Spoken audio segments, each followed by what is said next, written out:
Assalamualaikum warahmatullahi wabarakatuh. Selamat datang berjumpa kembali di program Berbek PLTS, di mana kita mendatangi tempat-tempat yang ada instalasi PLTS dan kita akan belajar seperti apa instalasi PLTS di situ sesuai dengan kebutuhan masing-masing lokasi tersebut. Pada kesempatan kali ini Berbek PLTS akan meliput satu tempat yang spesial, ya dalam tanda kutip spesial karena ini adalah rumah saya sendiri. Nah, alasannya karena kemarin kita sempat syuting di beberapa episode sampai 3 episode, tapi file audionya ada yang hilang, maka dari itu kita tampilkan yang ada supaya bisa menampilkan video untuk tayang di program Berbek PLTS.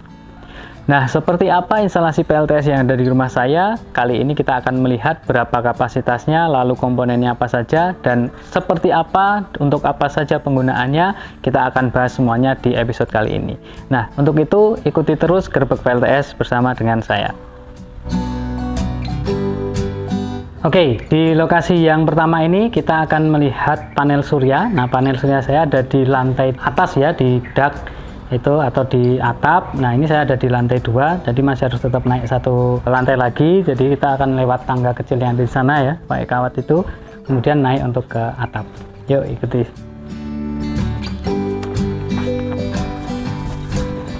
Oke, ini saya sudah sampai di atas ya, di atap. Nah, di sini saya pasang ada 2 panel surya ya. Ini mereknya adalah Risen. Ya, jadi ini masing-masing 285 watt peak, sehingga ada 2 di sini total 570 watt peak. Nah, jenisnya keduanya ini adalah polikristalin. Nah, kenapa saya pilih polikristalin? Karena memang harganya lebih murah, tapi sudah bisa mencukupi kebutuhan yang saya perlukan. Nah, ini bisa menjadi pertimbangan teman-teman juga. Ya, tidak harus selalu mono, karena ini polikristalin harganya lebih murah. Tapi saya punya atap yang luas seperti ini, tapi kan nggak ada masalah, berarti mau diinstal berapapun, kalau harganya cocok, nah itu bisa gitu ya. Sehingga pertimbangannya tidak wajib harus monokristalin. Polikristalin juga bisa mendapatkan performa yang baik juga. Jenisnya emang ada 2 itu Pak, mono sama poli, atau ada lagi Pak? Yang umumnya di pasaran itu kalau untuk yang sistem attach seperti ini, itu adalah memang monokristalin dan polikristalin.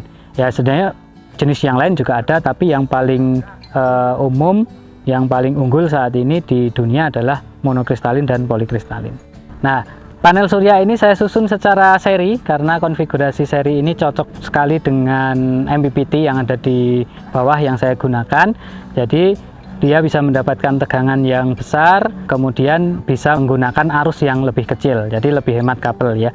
Nah, di sini tegangannya dia bisa total 2 ini kalau lagi panas gitu ya, dia bisa mencapai 70 volt atau kadang-kadang juga lebih sedikit, tapi rata-rata di 69 sampai 70 volt ya.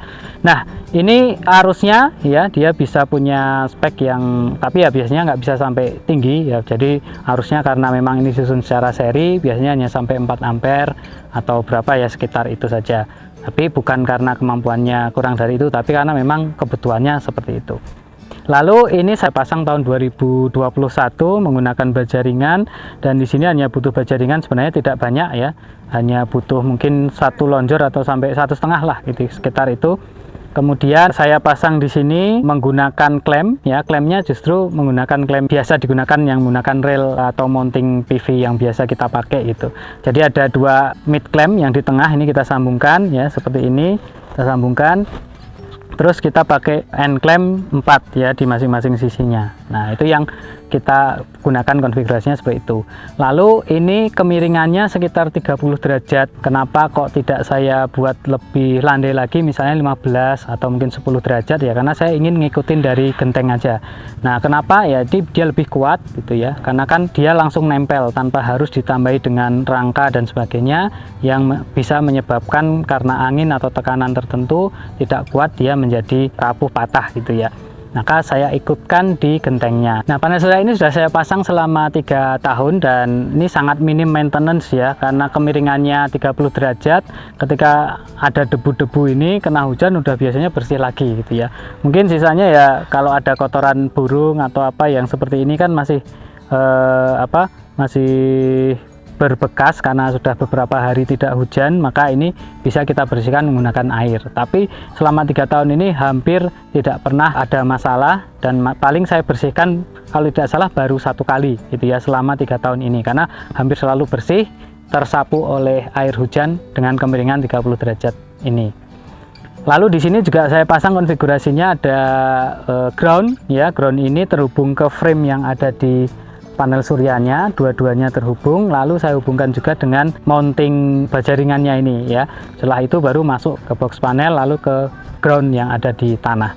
Nah, seperti itu konfigurasi yang ada di sini. Nah, karena ini menggunakan genteng yang tipenya tanah liat, maka di dalam itu kita pasang menggunakan roof hook gitu ya. Jadi dia masuk ke bawah gentengnya. Nanti mungkin jenis-jenisnya apa akan kita jelaskan ya di video yang lain. Kita di laboratorium kita punya trainingnya gitu ya, training kitnya itu kita sudah ada. Jadi kita bisa lihat nanti roof hooknya seperti apa yang dipakai. Nah, itu saja mungkin untuk yang ada di sini, yang ada di atap. Nanti kita akan lihat selanjutnya seperti apa komponen-komponen yang lain termasuk inverter dan juga SCC-nya dan baterainya juga di bawah. Yuk ikuti terus Grup PLTS. Oke, kalau tadi kita sudah melihat untuk panel suryanya seperti apa di atas, maka kali ini saya sudah berada di tempat box controlnya. Seperti apa? Mari kita lihat isinya ya.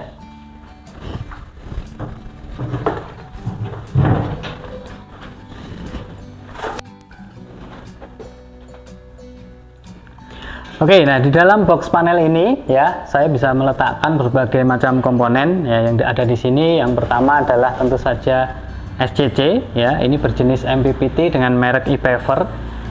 Nah, karena ini sudah dipakai selama 3 tahun, jadi ini memang seri yang lama. Kalau kita lihat ya di sini dia bisa menghasilkan atau bisa menghantarkan sampai 40 ampere kalau di sini ya. Jadi ini bisa cukup lumayan lah, bisa untuk menghantarkan listrik yang dari PLTS atau dari panel suryanya. Jadi itu kan ada MPPT ya Pak? Ya. Nah, maksudnya adakah lagi jenis lain atau emang itu tuh khusus untuk yang seri atau gimana itu Pak? Ya, MPPT itu kan salah satu jenis SCC ya, Solar Charge Controller yang kita gunakan untuk menghubungkan panel surya, untuk ngecas ke baterai dan mengatur beban dan sebagainya itu. Dia ada jenisnya, ada yang PWM, kemudian ada yang MPPT. Nah, yang MPPT ini dia punya kelebihan, dia akan men-tracking dengan tegangannya yang lebih besar saja, jadi arusnya yang kecil. Beda dengan PWM. Kalau PWM kan biasanya dia menggunakan tegangan yang tetap, misalnya 12 volt atau misalnya 24 volt, tapi arusnya yang diperbesar, sehingga panel suryanya dihubungkan secara paralel. Nah, kalau dihubungkan secara paralel kan butuh kabel yang besar, supaya bisa mengantarkan kabel yang besar. Nah, kalau kelebihannya MPPT berarti karena dia tegangan yang besar, arusnya yang kecil kan kalau di seri. Nah, maka dia hanya butuh kabel yang kecil saja, jadi lebih hemat. Jadi kabel saya ini kan saya pakai yang 6 mm persegi ya, jadi nggak yang besar-besar amat gitu ya. Nah, ini kelebihannya yaitu tadi. Kadang mungkin ada yang mau pakai 10 berapa kan harganya jadi lebih mahal ya. Jadi itu mengapa saya pakai yang jenisnya MPPT. Nah, sebenarnya dari atas tadi itu kita masuk dulu ya ke dalam MCB. Jadi di sini yang saya gunakan adalah MCB yang dari panel surya ya, kemudian ada MCB baterai ya. Di sana juga kalau dari panel surya ini masih saya hubungkan lagi dengan fuse di sini ya. Jadi ada 2 proteksi, yang pertama menggunakan fuse, yang kedua menggunakan MCB. Jadi ada double protection. Harapannya kalau salah satu sudah bisa mengatasi, maka akan aman gitu ya. Kalau selama 3 tahun nggak pernah ada masalah juga. Lalu ada SPD-nya, ada Surge Protective Device ya, seperti biasa. Ini diparalel dengan yang dari MCB yang dari panel surya ya. Setelah itu semuanya masuk ke sini ya. Ada ini yang dari PV masuknya ke yang paling kiri. Ini saya beri tanda PV. Kemudian yang baterai itu ada di tengah. Kemudian yang beban, nah loadnya ada di sini. Nah, ini saya ambilkan dari sini langsung ya, dari bebannya ya. Kemudian dari beban ini dia masuk ke ke inverter. Nah, saya pakai inverter Kenica 2000 watt ya. Jadi ini mampu untuk menyuplai listrik untuk di rumah saya sampai 2000 watt gitu ya. Tapi ya nggak 24 jam karena kan nanti kita lihat kapasitas baterainya. Nah, kira-kira seperti ini ya. Jadi komponennya yang ada fuse, ada MCB untuk PV ya, DC ini jenisnya, lalu ada SPD, lalu ada MCB yang baterai dan MCB AC. Jadi keluarannya dari inverter ini saya masukkan ke MCB AC, baru dari MCB AC dia akan disalurkan ke beban yang ada di sana di rumah. Nah, jadi kabel keluarannya ada di sini. Nah, semuanya ini lewat terminal ya. Kemudian dari sini juga saya tambahkan untuk ground dan sebagainya. Jadi ini groundnya saya buatkan juga di bawah, cukup panjang ini groundnya gitu ya. Tapi nggak apa-apa. Lalu untuk kabel di sini yang saya gunakan di sini untuk menyambung MCB, inverter dan sebagainya, saya menggunakan kabel yang sama dengan yang saya pakai ke panel surya. Jadi ini kita menggunakan PV1F juga. Toh rating arusnya semuanya sama. Nah, ini yang ada di sini. Kemudian selain MPPT, inverter, MCB dan sebagainya ya, di sini sebenarnya ada keterangan semuanya. Saya juga pasang e-lock ya. Jadi kelebihannya si e-Paver ini kenapa saya suka, meskipun ini seri lama ya, dulu 3 tahun yang lalu saya beli, karena dia punya monitoring ya. Jadi dia punya di sini ada tulisan COM ini ya. Ini bisa disambungkan mungkin langsung ke, dia punya komponen, punya alat atau komponen yang namanya e-lock, tapi harus dibeli terpisah ya. E-lock ini kita pakai untuk logger, jadi dia bisa merekam semua data yang ada di MPPT ini, dia rekam di dalam e-lock ya. Dia kapasitasnya bisa tersimpan di sini kalau tidak salah 4 sampai 6 bulan ya. Kalau setelah itu dia akan menghapus yang lama gitu. Jadi paling tidak setiap berapa bulan kita harus backup datanya. Nah, dari sini kita bisa punya data kira-kira penggunaan saya seperti apa, produksi listriknya bagaimana, itu semuanya ada. Nah, kenapa saya seperti ini ya, karena sebagai dosen saya butuh data untuk penelitian, publikasi dan sebagainya, maka ini sangat penting untuk bisa direkam ya. Selain itu dari e-lock ini dia bisa tersambung ya, kita sambung lagi nih sebenarnya keluar nanti di sana dia ada namanya e-box WiFi. Jadi e-box WiFi itu yang bisa kita gunakan untuk memantau sistem PLTS tapi secara wireless gitu ya. Jadi kita menggunakan WiFi, kita pantau menggunakan handphone, itu bisa. Nah, alatnya ada di sebelah sana ya. Nah, jadi e-lock dan e-box ini memang dijual terpisah oleh e-Paver. Jadi tidak banyak tersedia juga di Indonesia, sehingga waktu itu kalau tidak salah saya beli impor dari luar ya. Jadi ini terpisah ya, meskipun harganya juga lumayan. Tapi kalau sekarang mungkin sudah banyak inverter ataupun MPPT yang punya sistem monitoring sendiri ya, jadi bisa lebih aman. Jadi untuk PLTS di rumah saya ini menggunakan sistem kerjanya 24 volt ya, maksudnya baterainya itu 24 volt, sehingga input baterai ke SCC atau MPPT ini juga menggunakan 24 volt. Nah, karena 24 volt nanti kan konsekuensinya dia bisa, kapasitas panel suryanya bisa lebih besar ya.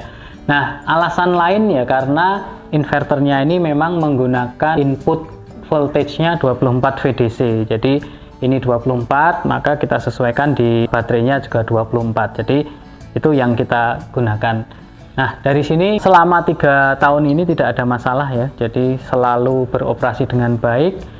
Kemudian ini juga maintenance-nya sangat minim, seperti mungkin panel surya yang ada di atas tadi juga tidak ada masalah yang berarti, semua bisa bersih. Kalau hujan itu bisa bersih sendiri ya.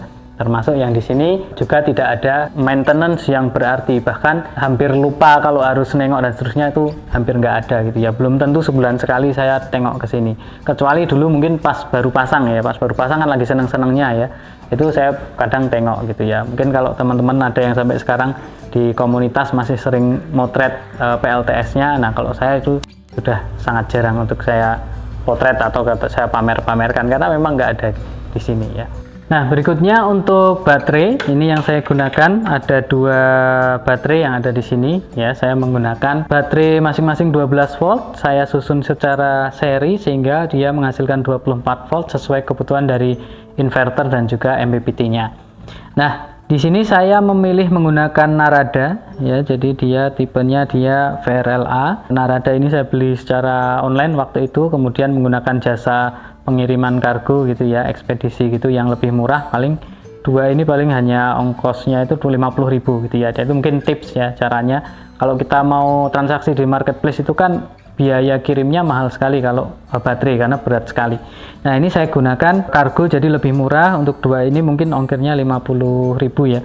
Nah, ini saya hubungkan menggunakan plat ya.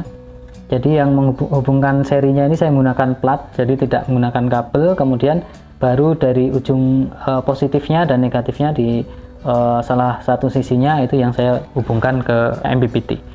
Nah, di sini saya juga nambahkan sensor baterai ya. Jadi untuk suhu baterai itu ada sensornya, itu yang kabel hitam ya, di kabel hitam ini ya, di dalam ini. Nah, dia terhubung juga langsung ke MPPT-nya. Jadi di dalam report atau logger tadi semuanya sudah lengkap datanya termasuk suhu baterainya. Jadi di sana laporannya juga sudah ada.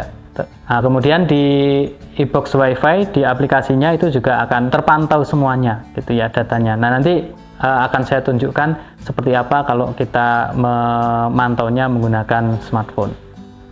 Oke, tadi saya menyampaikan kalau sistem PLTS saya ada sistem monitoringnya ya, yang dari ePaver tadi dia menyediakan eLog dan eBox. Nah, di eBox itu kalau kita sudah pasang kita bisa memantaunya melalui smartphone dengan menginstal aplikasinya.